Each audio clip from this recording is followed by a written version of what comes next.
नींव जिसके ऊपर हम आगे की पूरी समझ बनाएंगे। तो सवाल वही है, एजेंट है क्या?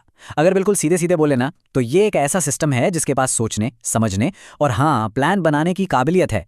ये अपने गोल को पूरा करने के लिए पहले अपने आसपास के माहौल को देखता समझता है और फिर एक्शन लेता है। ओके, तो अब हमें ये तो पता चल गया कि एजेंट क्या है, पर सवाल ये है कि ये बनता कैसे है। तो चलिए आते हैं पार्ट 2 पर। यहाँ हम इसके दो सबसे जरूरी हिस्सों की बात करेंगे, इसके दिमाग और इसके हाथ। और ये जो दिमाग और हाथ वाली बात है ना, इससे सब कुछ समझना बहुत बहुत आसान हो जाएगा। तो एजेंट का दिमाग वो क्या है? वो है एक लार्ज लैंग्वेज मॉडल यानी LLM। चैट जीपीटी का नाम तो सुना ही होगा, बस वैसा ही कुछ। असल में यही वो चीज़ है जो इसे सोचने, समझने और किसी भी काम के लिए प्लान बनाने की पावर देती है। कह सकते हैं कि ये इसका कंट्रोल सेंटर है। और फिर आते हैं इसके हाथ। ये हाथ क्या हैं? ये हैं टूल्स, मतलब कुछ बाहरी फंक्शंस। इन्हीं टूल्स की मदद से एजेंट इंटरनेट पर कुछ सर्च कर पाता है, या शायद एक ईमेल भेज पाता है, या फिर कैलेंडर में कोई इवेंट ऐड कर पाता है। असल में इन्हीं की वजह से एजेंट की सोच एक एक्शन में बदलती है।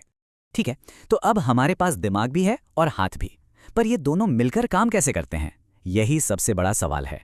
तो चलिए पार्ट 3 में हम उसी प्रोसेस को समझते हैं, वो तरीका जिसे दुनिया का हर एजेंट इस्तेमाल करता है।